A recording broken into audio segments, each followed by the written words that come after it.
আল্লাহ তাআলা ডাক দিয়ে বলেন, ফামাইয়ামাল মিসকালা যাররাতিন খায়রান ইয়ারা ওয়া মাইয়ামাল মিসকালা যাররাতিন শাররান ইয়ারা। ওরে গোলাম, দুনিয়ার বুকে যদি বিন্দু মাত্র নেক কাজ করো, আজকে তোমার বদলা দেওয়া হবে, আজকে তুমি তাও দেখতে পাবে। আর দুনিয়ার বুকে যদি সামান্য পরিমাণ অন্যায় করে থাকো, সেই অন্যায়ও আজকে তোমাকে দেখানো হবে। নাফরমান এইভাবে যখন হাসরের ময়দানে উপস্থিত হয়ে গেল, কবর গেল, কবর থেকে উঠে দৌড়াইতে দৌড়াইতে কোন জায়গা ভাই? হাসর পর্যন্ত গেল। এবার হাসরের ময়দানে বিচার শুরু হয়ে যাচ্ছে। আল্লাহ পাক রব্বুল আলামিন যখন বিচার শুরু করবেন, বিচার শুরু হয়ে গেল, বেনামাজির বিচার। সূরা হাক্কার মধ্যে আল্লাহ পাক রব্বুল আলামিন বলেছেন, ওয়া আম্মা মান উতিয়া কিতাবাহু বিশিমালি ফায়াকুলু ইয়া লাইতানি লাম উতা কিতাবিয়া। জাহান্নামীরা, অপরাধীরা, বেনামাজিরা, যাদের বাম হাতে আমল নামা যাবে, তারা সেদিন কাঁদতে থাকবে আর বলতে থাকবে, ইয়া লাইতানি কানাতিল কাদিয়া। হায় আফসোস, আজকে যদি আমাদের কোনো বিচার না হতো, আজকে যদি আল্লাহর সামনে দাঁড়াইতে না হতো, আজকে যদি আমাদেরকে আল্লাহর সামনে সম্মুখীন হতে না হতো। ইয়া লাইতাহা কানাতিল কাদিয়া মা আগনা আন্নি মালিয়া হালাকা আন্নি সুলতানিয়া। বেনামাজি সেদিন কাঁদতে থাকবে, অপরাধীরা কাঁদতে থাকবে। তাদের বাম হাতে আমল নামা দেওয়া হবে, হাতটাকে পিছনের দিকে নেওয়া হবে, পিঠ বরাবর তার হাতটাকে বের করে দেওয়া হবে, পিঠ বরাবর হাতটাকে ঠেলে দিয়ে পেটের মাঝামাঝি এই হাতটাকে বের করে দিয়ে তার বাম হাতে আমল নামা দেওয়া হবে। আর সে কাঁদতে থাকবে আর বলবে, আহারে আজকে যদি আমার হিসাব নেওয়া না হতো, আজকে যদি আল্লাহর সামনে আমাকে দাঁড়াইতেই না হতো। হালাকা আন্নি সুলতানিয়া।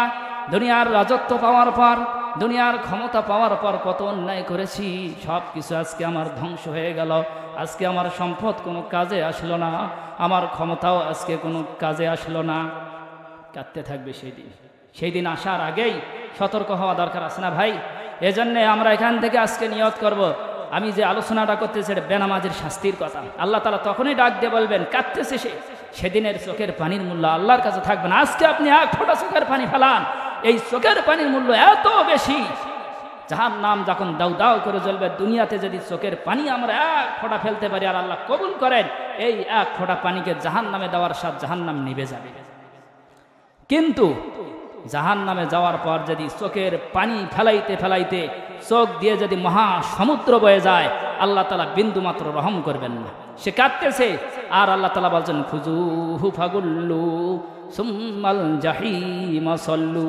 ফেরেশতাদেরকে ডাক দাও, ও ফেরেশতারা, খুজু, ধরো, পাকড়াও করো ওকে, ফাগুল্লু, বেঁধে ফেলো, তাকে ধরো, বেঁধে ফেলো। ৭০ গজ শিকল দিয়ে বাঁধো, এক দুইটা গজ নয়, এক হাত শিকল হলেও তো বাঁধা যাবে, কি বলেন? এক হাত শিকল হলে হাত কড়া, এক হাতও লাগে না। তো সেখানে আল্লাহ পাক বলছেন ৭০ গজ শিকল দিয়ে তাকে বেঁধে ফেলো, যেন নড়াচড়া করতে না পারে। জাহান্নামের শাস্তি সে যেন পূর্ণাঙ্গভাবে উপভোগ করতে পারে। আল্লাহ তাআলা বলবে, তোমার এই দুনিয়ার এই ৫ হাত ৩ হাত মানুষের এই বডি দিয়ে হবে না, সেখানে তার দেহটা কতটুকু দান করবে। আমি শুধু একটা হাদিস দিয়ে আপনাদের একটু উপলব্ধি করার জন্য বলতেছি। ওয়াইন্না দিরসাহু মাসালুল জাবালিল উহুদ। উহুদ পাহাড় যত বড়, মানুষের এক একটা জাহান্নামের দাঁত হবে তত বড়, তাহলে আর মুখ হবে কত বড়। উহুদ পাহাড়, পৃথিবীর বুকে একটা বড় পাহাড়ের নাম হলো উহুদ পাহাড়। সেই উহুদ পাহাড়ের সমান হবে তার এক একটা দাঁত, তাহলে ওই ব্যক্তির মুখটা কত বড় হবে। ওয়াইন্না মাজলিসাহু মিনাল জান্নাতি কামা বাইনা মাক্কাতা ওয়াল মদিনা। মক্কা মদিনার দূরত্ব যত বড়, ওই ব্যক্তির বসার জায়গাটা লাগবে অত পরিমাণে। মক্কা থেকে মদিনা এই যে দূরত্ব, এতটা জায়গা ওই ব্যক্তির বসার জন্য প্রয়োজন হবে। নাউজুবিল্লাহি মিন যালিক। শাস্তি কিভাবে উপভোগ করাবেন আল্লাহ তাআলা। জাহান্নাম কাকে বলে? জাহান্নামের কিনারা থেকে যদি একটা পাথরকে ছেড়ে দেওয়া হয়, সেখান থেকে গড়াইতে গড়াইতে ৭০ বছর যাওয়ার পর সেই পাথরটা জাহান্নামের শেষ প্রান্তে পৌঁছে না। জাহান্নামীকে এত বড় দেহ দেওয়ার পর যখন বের করা হবে, ৭০,০০০ লাগাম লাগানো হবে একটা জাহান্নামীর শরীরে। সে কি উন্মাদ হবে সেই দিন। এক একটা লাগামের সাথে ৭০,০০০ ফেরেশতা সেই লাগামকে টেনে ধরবে। তাহলে অনুভব করেন অনুমান করেন একজন জাহান্নামীর দৈহিক আকৃতি কত বড় হবে, আর যত বড় আকৃতি হবে শাস্তি কিন্তু তত বেশি হবে, ঠিক না ভাই? এজন্যে আমাদের নামাজ পরিত্যাগ করা যাবে না, বেনামাজি হয়ে কবরে যাওয়া যাবে না। তাহলে এক শ্রেণীর মানুষের কথা আমি বললাম, যারা অলস নামাজি, তাদের শাস্তি কি হবে কোরআন থেকে দলিল দিলাম। দ্বিতীয় নম্বর, বেনামাজি যারা নামাজ আদায় করে না, তাদের কি শাস্তি হবে কোরআনুল কারীম থেকে বললাম। আর এক প্রকার মানুষ পৃথিবীতে বাস করে, মুসলমান পাক্কা নামাজি, তাদের ফজিলত আছে না? আল্লাহ পাক রব্বুল আলামিন পাক্কা নামাজিদের সম্পর্কে সূরাতুল মুমিনুন পারা নম্বর 18 পৃষ্ঠা নম্বর 1 আয়াত নম্বর 1 এবং 2 এর মধ্যে বলেন, কদ আফলাহাল মুমিনুনাল্লাযীনা হুম ফি সালাতিহিম খাশিউন। আল্লাহ পাক রব্বুল আলামিন ডাক দিয়ে বলেন, কদ আফলাহাল মুমিনুন, ওই সমস্ত মুমিনরা সফল কাম। কারা তারা?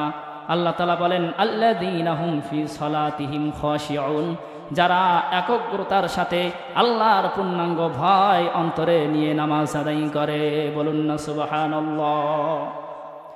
আল্লাহ পাক রব্বুল আলামিন সূরাতুল আনকাবুত পারা নম্বর 21 লাইন নম্বর 1 এবং 2 পৃষ্ঠা নম্বর 1 এর মধ্যে আবার ঘোষণা দিলেন, উতলু মা উহিয়া ইলাইকা মিনাল কিতাবি ওয়া আকিমিস সালাহ ইন্নাস সালাতা তানহা আনিল ফাহশাই ওয়াল মুনকার।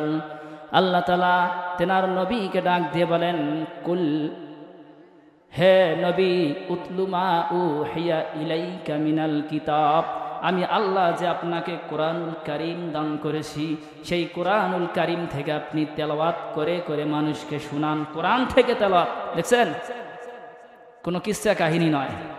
সঠিক কিস্সা কাহিনী বলার অনুমতি আছে, কিন্তু কোরআন থেকে তেলাওয়াত করে করে শুনান। এর মধ্যে আল্লাহ পাক রব্বুল আলামিন হিদায়াত রেখে দিয়েছে। আপনি কোরআনুল কারীম থেকে তেলাওয়াত করে করে মানুষকে শুনান এবং নামাজ কায়েম করেন। কেন? কি লাভ হবে নামাজ পড়লে? আল্লাহ তাআলা নিজেই বলেন, এই নামাজ মানুষকে যাবতীয় অশ্লীল অবিচার পাপাচার থেকে ফিরাইয়া রাখবে। আজকে আপনি বলবেন যে হুজুর নামাজ তো পড়ে, এরপরে অন্যায় করি আমরা তো অন্যায় থেকে বাঁচতে পারছি না।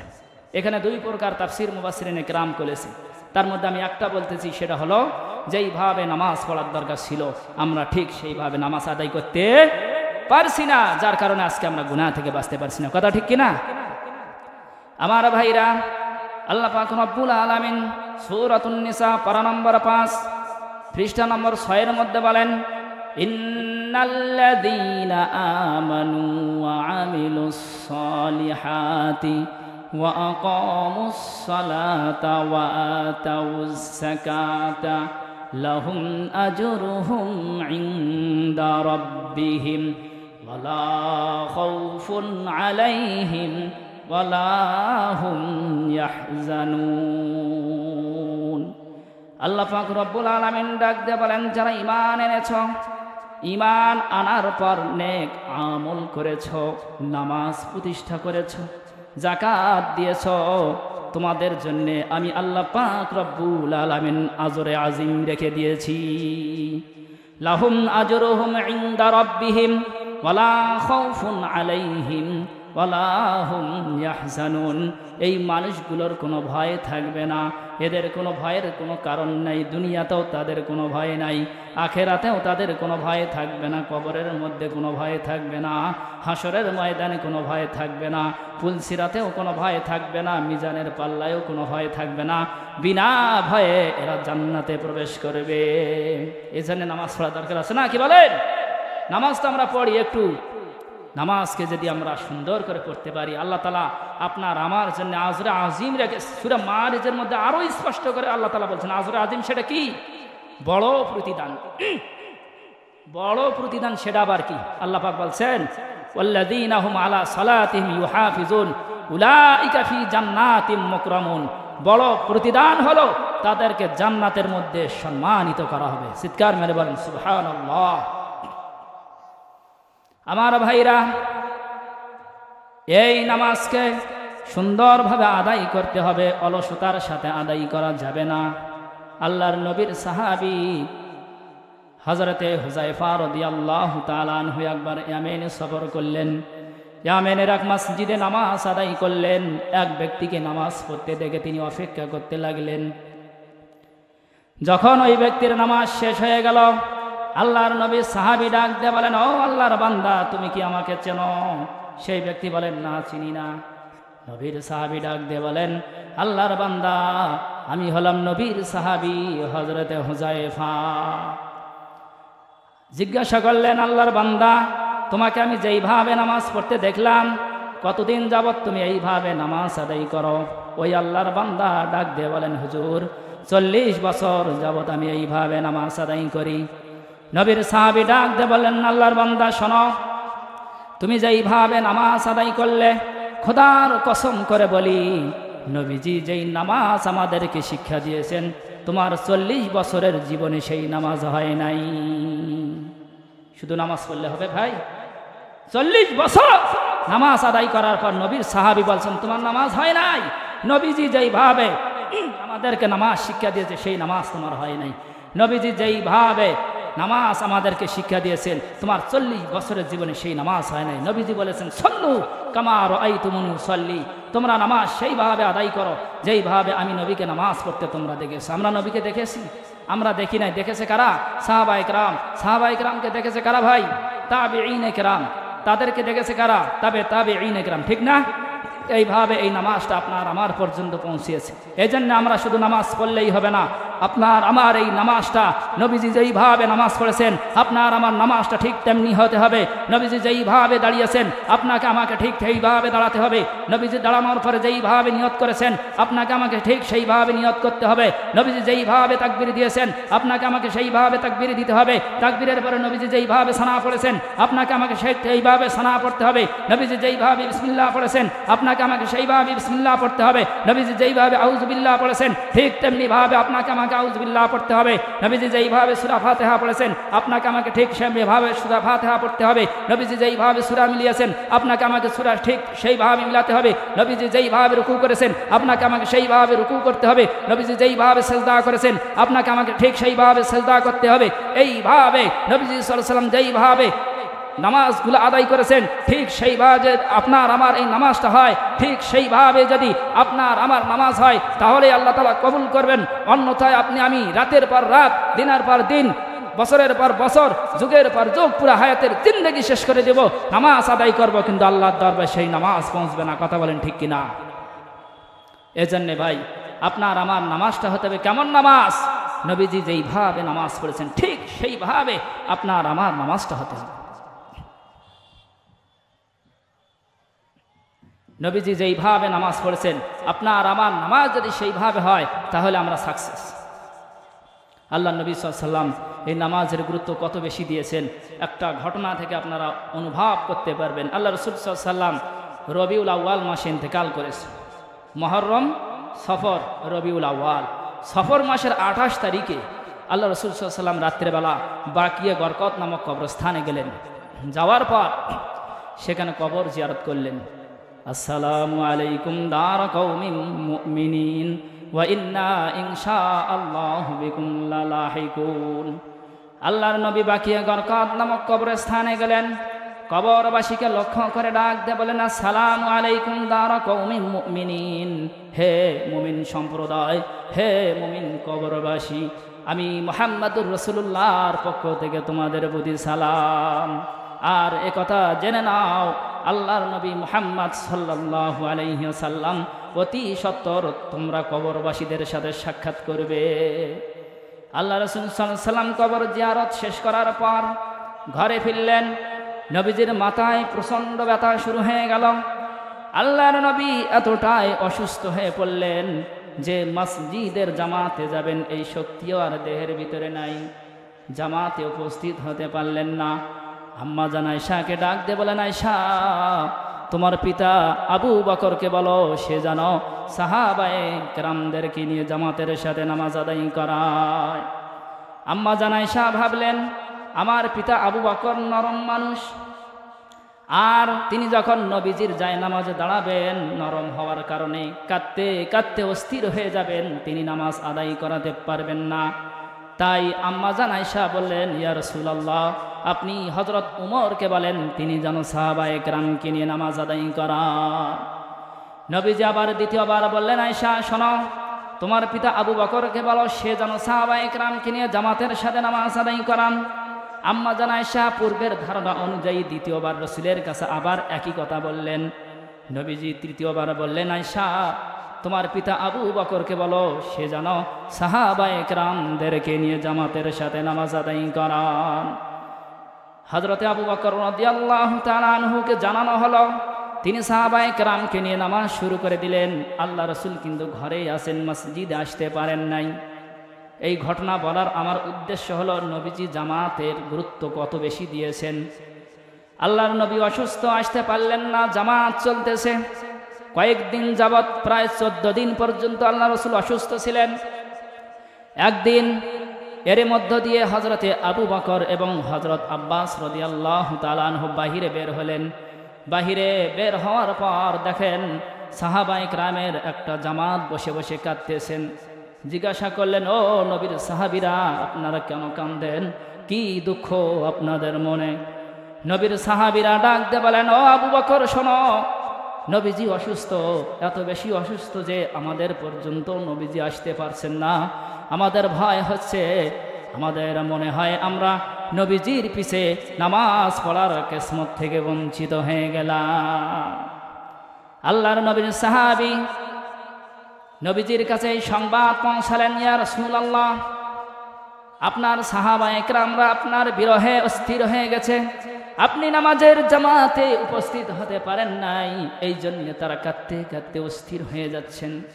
আল্লাহর নবী জনাবে মুহাম্মদুর রাসূলুল্লাহ এই সংবাদ শোনা, এক প্রকার ব্যক্তি মুসলমান যারা অলস নামাজি, নামাজ পড়ে ঠিক আছে কিন্তু অলস, এরকম অলস নামাজিদের সম্পর্কে আল্লাহ পাক রব্বুল আলামিন পবিত্র কোরআনুল কারীম সূরাতুন নিসা পারা নম্বর 5 পৃষ্ঠা নম্বর 20 মধ্যে উল্লেখ করেছেন, ইন্নাল মুনাফিকিনা ইউখাদিউনাল্লাহা ওয়া হুয়া খাদিউহুম ওয়া ইযা ক্বামু ইলাস সালাতি ক্বামু কুসালা।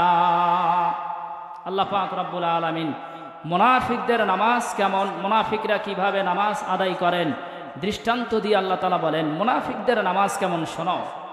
মুনাফিকদের নামাজ হলো, এরা নামাজ পড়ে ঠিকই কিন্তু সময়ের দিকে তাদের কোনো লক্ষ্য থাকে না। নামাজ সুন্দর করে আদায় করতে হবে এই দিকেও তাদের কোনো লক্ষ্য থাকে না। ওরা নামাজ পড়ে, কেন পড়ে? ইউরাউনান নাস, মানুষকে দেখানোর জন্যে। নামাজ যদি আমি না পড়ি লোকে কি বলবে, লোকটা বেনামাজি, হ্যাঁ মুনাফিক, এটা ধরা পড়ে যাব, তাই তারা নামাজ পড়ে মানুষকে দেখানোর জন্যে, আল্লাহ তাআলাকে রাজি খুশি করার জন্যে নয়।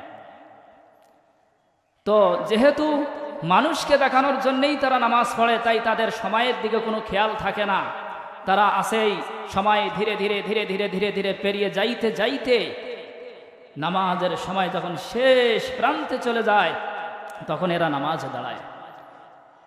যখন শেষ প্রান্তে নামাজে দাঁড়িয়েছে, এখন তো সময় নেই, একেবারেই স্বল্প সময়, এত অল্প সময়ে তারা সূরা কেরাত লম্বা করার সুযোগ আছে ভাই? সূরা কেরাত তো আর লম্বা করা যাবে না, যেহেতু সময় নেই, 5 মিনিট বাকি আছে, 4 রাকাত নামাজ পড়তে হবে, তাই তাড়াহুড়া করে কোনো মতে নামাজটা আদায় করে। এটা হলো মুনাফিকের নামাজ। আল্লাহ পাক রব্বুল আলামিন এটা মুসলমানদেরকে জানিয়ে দিয়ে এ কথা বুঝালেন যে তোমরা মুসলমান জাতি, তোমাদের নামাজ জানো মুনাফিকের নামাজের সাথে মিলে না যায়, এই জন্য তোমরা সতর্ক থাকবে। আল্লাহ পাক রব্বুল আলামিন সূরাতুল মাউনের মধ্যে বলেন, ফাওয়াইলুল লিল মুসাল্লিনাল্লাযীনা হুম আন সালাতিহিম সাহুন। আল্লাহ পাক রব্বুল আলামিন বলেন, ওই সমস্ত মানুষ, ওই সমস্ত নামাজি, এরা হলো হতভাগা, দুর্ভাগা, কপাল পোড়া নামাজি। নামাজি হওয়ার পর কপাল পোড়া, এরা এই সমস্ত নামাজি আবার কারা?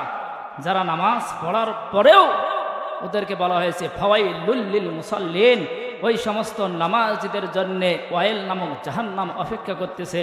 ওই সমস্ত নামাজীদের জন্যে হতভাগ্য দুর্ভাগ্য কারা তারা? আল্লাহ পাক নিজেই ঘোষণা দিয়ে বলছেন আল্লাযীনা হুম আন সালাতিহিম সাহুন, যারা নিজেরা নামাজ পড়ে কিন্তু নামাজ থেকে উদাস, নামাজ থেকে গাফেল, সময়ের দিকে তাদের কোনো খেয়াল থাকে না, নামাজ সঠিকভাবে আদায় করে না, নামাজ পড়ে, নামাজ পড়ার পরেও আল্লাহ পাক বলছেন ওরা হলো হতভাগা। এই জন্যে ভাই নামাজ তো আদায় করবো আমরা, আপনার আমার এই নামাজটা যেন অলস নামাজির মতো নামাজ না হয়, মুনাফিকের মতো নামাজ না হয়। কথা বোঝেন না? মুনাফিকের নামাজ হলো লোক দেখানো নামাজ, শেষ সময় তারা দাঁড়ায়। আর মুনাফিক ব্যতীত আরও কিছু মানুষ আমরাও আছি, আমরা অলসতার সাথে দাঁড়াই। আল্লাহ পাক রব্বুল আলামিন এই দুই শ্রেণীর নামাজ পড়ার পরেও বলছে এদের জন্য ওয়াইল অপেক্ষা করছে। এই জন্য আপনার আমার নামাজটা যেন আল্লাহর জন্য হয়, এটা দুনিয়ার কোনো মানুষকে দেখানোর জন্য না হয়। আল্লাহ পাক রব্বুল আলামিন বলছেন ইন্না সালাতি ওয়া নুসুকি ওয়া মাহইয়ায়া ওয়া মামাতি লিল্লাহি রাব্বিল আলামিন। মানুষকে লক্ষ্য করে বলছেন হে লোক সকল, ইন্না সালাতি বলো আমার নামাজ, ওয়া নুসুকি আমার কুরবানি, ওয়া মাহইয়ায়া ওয়া মামাতি আমার এই জীবন আমার মরণ সব কিছু লিল্লাহি রাব্বিল আলামিন, একমাত্র আল্লাহ পাক রব্বুল আলামিনের জন্য। তাহলে মুনাফিকের নামাজ হলো মানুষের জন্যে, লোক দেখানোর জন্যে। আর মুমিন যারা হবে তাদেরকে আল্লাহ তাআলা শিক্ষা দিয়েছেন যে তোমরা বলো আমার নামাজ আমার কুরবানি আমার এই জীবন আমার মরণ সব কিছু আল্লাহর জন্য। এই জন্য আমরা নামাজ পড়বো কার জন্যে? আল্লাহর জন্য আমরা নামাজ পড়বো। সকলে একটু জিকির করে নেই, লা ইলাহা ইল্লাল্লাহ, লা ইলাহা ইল্লাল্লাহ। পিছনের ভাইরা আমরা একটু বসে যাই যারা দাঁড়ায় আসি, এবং পিছন থেকে একটু সামনের দিকে ধীরে ধীরে এগিয়ে আসি। লা ইলাহা ইল্লাল্লাহ, লা ইলাহা। আসমান জমিন গায়রুল্লাহ, আসমান জমিন গায়রুল্লাহ, সজদা করব এক আল্লাহর, লা ইলাহা ইল্লাল্লাহ। জোরে বলি লা ইলাহা।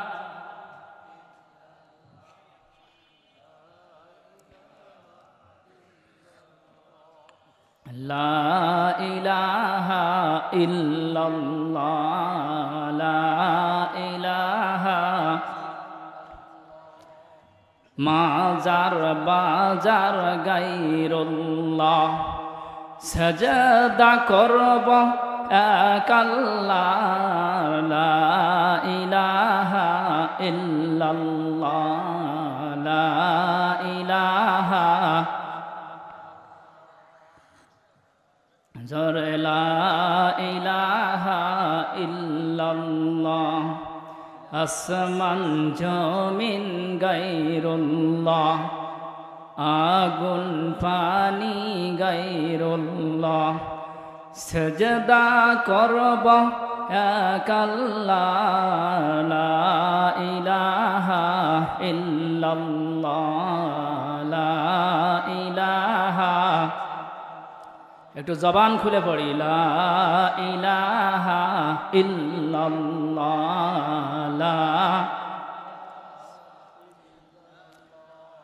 আসমানের মালিক যেই আল্লাহ, জমিনের মালিক সেই আল্লাহ, লা ইলাহা ইল্লাল্লাহ, লা ইলাহা।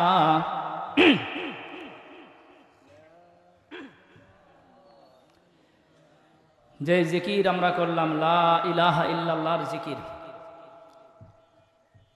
এই জিকির করার দ্বারা লস আছে না লাভ? জিকির করার দ্বারা এই অন্তরটা পরিষ্কার হয়। এজন্যে আমার ভাইরা, আমি বলতেছিলাম আমরা মুসলমান যারা পৃথিবীতে বাস করি, তিন শ্রেণীর মুসলমান আমরা বাস করি। এক শ্রেণীর মুসলমান হলো অলস নামাজি, নামাজ পড়ি কিন্তু অলস। দুই নম্বর হলো বেনামাজি। কি ভাই? বেনামাজ। বেনামাজি সম্পর্কে আল্লাহ পাক রব্বুল আলামিন পবিত্র কোরআনুল কারীম এবং রাসূলুল্লাহ সাল্লাল্লাহু আলাইহি ওয়াসাল্লাম হাদিসের মধ্যে ব্যাপকভাবে আলোচনা করেছেন, খুব বিস্তারিতভাবে আলোচনা করেছেন। সেখান থেকে কিছু আলোচনা করার চেষ্টা করব ইনশাআল্লাহ। জাহান্নামীরা যখন জাহান্নামের আগুনের মধ্যে দাউ দাউ করে জ্বলতে থাকবে, জাহান্নামীরা যখন জাহান্নামের মধ্যে দাউ দাউ করে জ্বলতে থাকবে, ফেরেশতারা ডাক দিয়ে বলবে, ও আল্লাহর বান্দা, দুনিয়াতে কোন অপরাধ করেছ, কোন অপরাধের কারণে আজকে এই জাহান্নামে নিক্ষেপ হয়েছ? অপরাধীরা সেদিন চোখের পানি ছেড়ে দিবে, কাঁদবে আর বলতে থাকবে, লাম নাকু মিনাল মুসাল্লিন ওয়া লাম নাকু নুতঈমুল মিসকিন। ফেরেশতাদেরকে ডাক দিয়ে বলবে, ও আল্লাহর ফেরেশতারা শোনো, আমাদের এই জাহান্নামে আসার প্রধান কারণ হলো লাম নাকু মিনাল মুসাল্লিন, আজান হতো আর আমরা সেই আজানে সাড়া দিয়ে নামাজ আদায় করতাম না। দ্বিতীয় নম্বর অপরাধ, ওয়ালাম নাকু নুতঈমুল মিসকিন, আমাদের অর্থ ছিল, সম্পদ ছিল, টাকা পয়সা সব ছিল, আল্লাহ পাক দান করেছিলেন, সব ছিল, সামর্থ্য ছিল। গরিব ফকির মিসকিন যখন আমাদের কাছে তাদের অসহায়ের হাতকে যখন ফলাইছিল, তারা যখন তাদের হাতকে বাড়াইছে, আমরা তাদেরকে সাহায্য করি নাই, তাদেরকে খাবার দেই নাই। তৃতীয় নম্বর অপরাধ হলো ওয়াকুন্না নাখুদু মাআল খায়িদিন, তৃতীয় নম্বর অপরাধ হলো আমরা মানুষের সহযোগিতা তো করতামই না, বরং সমালোচকদের সাথে মিলে শুধু মানুষের সমালোচনা করতাম। তাহলে প্রধান অপরাধ জাহান্নামে যাওয়ার জন্য কি ভাই? নামাজ না পড়া। লাম নাকু মিনাল মুসাল্লিন, স্পষ্টভাবে সেখানে বলবে আমরা নামাজ পড়ি নাই, না পড়ার কারণে আজকে জাহান্নামে আসছে। তাহলে নামাজ পড়া দরকার আছে না, কি বলেন? নামাজ না পড়ার কারণে যদি জাহান্নামে যাওয়া লাগে, তাহলে কেন ভাই আমি নামাজ আজকে পড়ি না? বেনামাজির অবস্থা কি হবে? আল্লাহ পাক রব্বুল আলামিন সূরা মারিজের মধ্যে বলছেন, খাশিয়াতান আবসারুহুম তারহাকুহুম জিল্লাহ যালিকাল ইয়াউমুল্লাযী কুনতুম তুআদুন। বেনামাজিরা যখন আল্লাহর সামনে দাঁড়াবে, আল্লাহ তাআলা বেনামাজির সামনে, আল্লাহর সামনে বেনামাজির লজ্জায় মাথা নিচু করবে। খাশিয়াতান আবসারুহুম, ভয়ে আতঙ্কে তাদের চক্ষুগুলো নিচু হয়ে যাবে। তারহাকুহুম জিল্লাহ, আর লজ্জা তাদেরকে আচ্ছন্ন করে ফেলবে। তারা আফসোস করবে, হায় রে, আমার সৃষ্টিকর্তা তো আল্লাহ পাক রব্বুল আলামিন, তিনিই তো আমাদেরকে হুকুম করেছিলেন নামাজের জন্যে, আর সেই মালিকের সামনে আমরা দাঁড়াইছি, কিন্তু আমাদের হাতে নামাজ নাই। সেখানে লজ্জায় মাথা নিচু করে মানুষ থাকবে, আর তাদেরকে বলা হবে, যালিকাল ইয়াউমুল্লাযী কুনতুম তুআদুন, এ নাফরমান, এটা হলো সেই দিন যেই দিন সম্পর্কে তোমাদের সাথে ওয়াদা করা হয়েছিল। আজকে এই দিন সেই। বেনামাজির অবস্থা কেমন হবে? মৃত্যুর সময় যখন ঘনিয়ে আসবে, বেনামাজির কাছে আল্লাহ তাআলার পক্ষ থেকে ভয়ঙ্কর আকৃতি ধারণকারী ফেরেশতা উপস্থিত হবে। হওয়ার পর এই ফেরেশতাদেরকে দেখার পর, তাদের এক একটা আকৃতি দেখার পর, ভয়ে আতঙ্কে মৃত্যুশায়িত ব্যক্তি এর আত্মা শুধু পলানোর জন্য রাস্তা খুঁজতে থাকবে, কিন্তু পলানো যাবে ভাই? আল্লাহ বলেন, আইনাল মাফা, কোথায় পলায়ন করবে? পলানোর কোনো সুযোগ আজকে নাই, পলাতে পারবে না। ইতিমধ্যে আজরাইল আলাইহিস সালাম উপস্থিত হবেন। আজরাইল আলাইহিস সালাম উপস্থিত হওয়ার পর ডাক দেবেন, ইয়া আইয়াতুহান নাফসুল খবিস কুনতি ফি জাসাদিল খবিস উখরুজি ইলা সাখাতিল্লাহি ওয়া গাযাবিল্লাহ। আজরাইল আলাইহিস সালাম ডাক দিয়ে বলবেন, ও আল্লাহর নাফরমান, ও নাফরমান আত্মা, অপবিত্র দেহের ভিতরে ছিলে তুমি, নাফরমানের দেহের ভিতরে ছিলে, এসো, বের হয়ে এসো, আল্লাহ পাক রব্বুল আলামিন তোমার উপরে খুবই রাগান্বিত। এই কথা শোনার পর ওই আত্মা বের হবে? আল্লাহ পাক রাগান্বিত। এ কথা শোনার পর ও পলানোর জন্য শুধু চেষ্টা করবে। কোথায় পলায়ন করব? পলাইতে তো পারবে না। তার আত্মাটা পলাইতে পলাইতে তার পায়ের নিচ পর্যন্ত লুকাবে। যেখানে মানুষের আত্মা এই বডির মধ্যে থাকে সেখান থেকে পলায়ন করে পায়ের নিচ পর্যন্ত চলে যাবে। আজরাইল আলাইহিস সালাম উপস্থিত হয়ে তার দেহের ভিতরে হাতটাকে ঢুকিয়ে দিয়ে যত দূর পর্যন্ত তার আত্মা আত্মগোপন করেছে সেখান থেকে টেনে হেঁচড়ে বের করে আনবে। এমনভাবে আনবে একটা জীবিত ছাগলকে যদি তার শরীর থেকে চামড়া খোলা হয় যতটা কষ্ট হবে তার চাইতে অধিক কষ্ট দিয়ে ওই ব্যক্তির দেহ থেকে তার জানটাকে ছিনিয়ে নেবে। নেওয়ার পর জাহান্নাম থেকে ফেরেশতারা আগের থেকেই একটা চট আনে রাখবে, সেই চটের মধ্যে তার জানটাকে রাখবে। নাউজুবিল্লাহি মিন যালিক। বেনামাজির কি অবস্থা হবে ভাই? আজ তো আমি নামাজ পড়তেছি না, আজকে আমি যেভাবে চলতেছি আমাদের জন্যে তো এই অবস্থাগুলো আসতে পারে কিনা, ঠিক না ভাই? এই জন্য সতর্ক থাকতে হবে। এবার যখন ওই আত্মাটাকে ওই জাহান্নামের চটের মধ্যে নেওয়া হবে, চটটাকে পেঁচায়া ফেরেশতারা ওইটাকে নিয়ে আসমানের দিকে উঠতে থাকবে। প্রথম আসমানে যখন পৌঁছে যাবে আসমানের দরওয়াজায় আওয়াজ দিবে, আসমানের দরওয়াজা তার জন্য খোলা হবে না। ফেরেশতারা বলবে আসমানের দরজা কোনো নাফরমানের জন্য খোলা হবে না। রাগান্বিত হয়ে তখন ওই ফেরেশতারা ওই আত্মাটাকে নিক্ষেপ করবে, এত জোরে নিক্ষেপ করবে হাদিসের মধ্যে আসছে 7 তবক জমিনের নিচে ওই আত্মা চলে যাবে। সেখান থেকে আবার টেনে বের করে কবরের মধ্যে যে তার দেহটা পড়ে আছে সেই দেহের ভিতরে প্রবেশ করে দেওয়া হবে। হাত্তা যা আমালাকান, ইতিমধ্যে আল্লাহর 2 জন ফেরেশতা উপস্থিত হয়ে যাবেন। 3টা প্রশ্ন করবেন, ওয়াইস আলু আন সালাস, 3টা প্রশ্ন করবেন। 1 নম্বর প্রশ্ন হলো মান রব্বুক, ও আল্লাহর গোলাম তোমার রব কে ছিল, পরিচয় দাও, রবের পরিচয় দাও। নাফরমান সেই সময় ডেকে ডেকে বলবে হা হা লা আদরি, হা হা লা আদরি, আমার আফসোস আমার রবকে আমি জানি না। প্রথম প্রশ্ন যখন ফেল করলো, উত্তর দিতে পারল না, 2য় নম্বর প্রশ্ন করবে আমা দিন, তোমার ধর্ম কি ছিল বলো। সে 2য় উত্তরও বলবে হা হা লা আদরি, আমার দিন কি ছিল আমি তাও জানি না। 3য় নম্বর প্রশ্ন মান হাযার রাজুলুল্লাযী বুইসা ফীকুম, ওই ব্যক্তিকে যাকে তোমাদের মাঝে পাঠানো হয়েছিল। নবীজির দিকে ইশারা করা হবে। সূর্যকে যেমন আমরা পৃথিবীর যেখানে থাকি না কেন সমান গতিতে দেখতে পাই কি পাই না? অনেকে মনে করবেন আমার কবর তো হয়েছে বাংলাদেশ, আর একজনের কবর হয়েছে অন্য দেশ, আবার আর একজন মাছের পেটে, আর একজন বাঘের পেটে, কি করে আমরা রসুলকে দেখব? এখানে মুফাসসিরিনে কেরাম লিখেছেন সূর্যকে যখন আমরা সমান গতিতে দেখতে পাচ্ছি ঠিক তেমনি ভাবে আখেরাতে কবর আপনার যেখানে হোক না কেন রসুলকে সূর্যের মতো সমান গতিতে সকলে দেখতে পাবো। রসুলের দিকে ইঙ্গিত করে বলা হবে ওই ব্যক্তিকে যাকে তোমাদের মাঝে পাঠানো হয়েছিল। নাফরমান বলবে হা হা লা আদরি, কে উনি? আমি তো জানি না উনি কে, আমি চিনি না ওনাকে। আসমান থেকে আওয়াজ আসবে আন কাযাবা, আরে এই তো নাফরমান মিথ্যা কথা বলছে। আফতাহু লাহু বাবাম মিনান নার, এই নাফরমানের জন্যে তার কবরের মধ্যে জাহান্নামের দিকে একটা দরওয়াজা খুলে দাও। ওয়ালবাসু মিন লিবাসিন নার, আর তাকে জাহান্নামের পোশাক পরিধান করে দাও। ওয়াফরিশু মিন ফিরাশিন নার, আর তার কবরের মধ্যে জাহান্নামের বিছানা বিছায়া দাও। নাফরমানের এই শাস্তি শুরু হয়ে গেল। 2 পাশের কবরের মাটি চাপ দিতে থাকবে, এক পাশের পাজরের হাত আর এক পাশে ঢুকে যাবে, আর একটা সাপকে সেখানে নিযুক্ত করা হবে। সাপ তাকে দংশন করবে আর বলবে এই আল্লাহর নাফরমান, ফজরের নামাজ আদায় করো নাই, জহর পর্যন্ত তোমাকে আমি দংশন করব। জহরের নামাজ পড়ো নাই, আসর পর্যন্ত দংশন করব।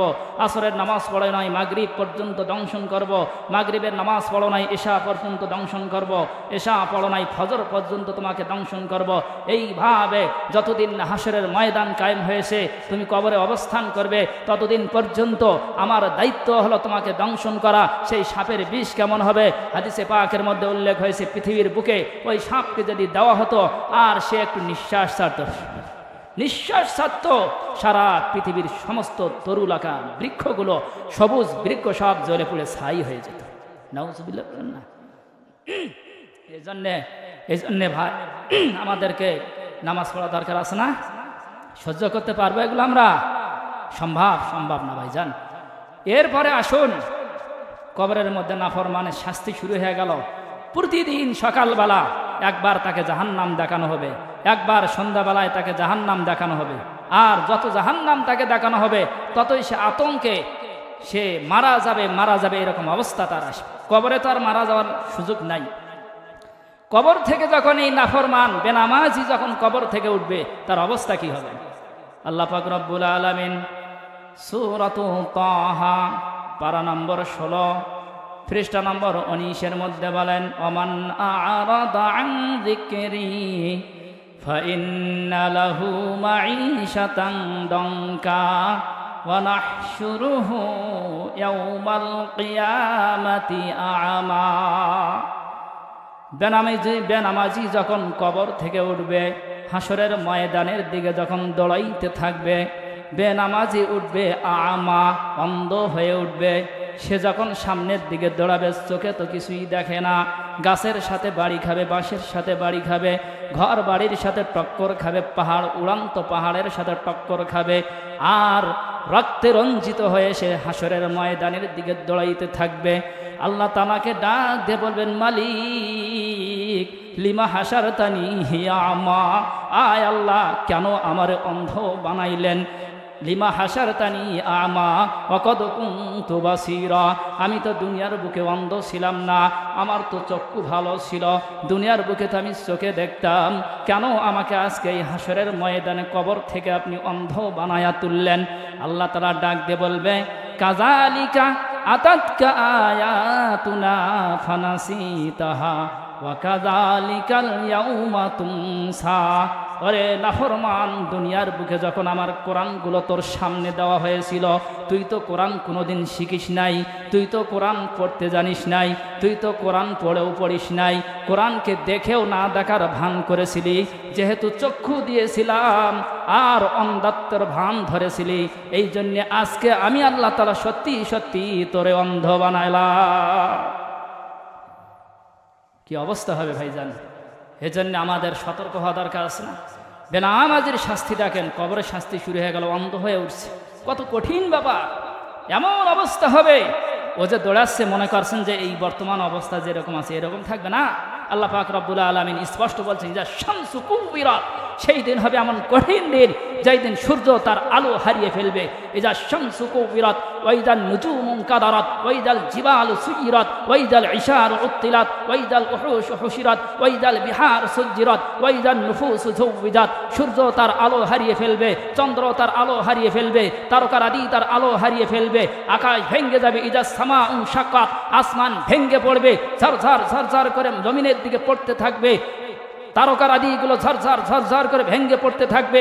ইদা জুলজিলাতিল আরদু জিলজালাহা, শুধু আসমান ভাঙতেছে তা নয়, জমিনটা থরথর থরথর করে কাঁপতে থাকবে। ওয়া আখরাজাতিল আরদু আসফালাহা ওয়া ক্বালাল ইনসানু মা লাহা ইয়াওমা ইযিন তুহাদ্দিসু আখবারাহা বিআন্না রাব্বাকা আওহালাহা ইয়াওমা ইযিন ইয়াসদুরুন নাসু আশতাতাল লিউরাউ আ'মালাহুম ফামান ইয়ামাল মিসকালা যাররাতিন খায়রান ইয়ারা ওয়া মান ইয়ামাল মিসকালা যাররাতিন শাররান ইয়ারা।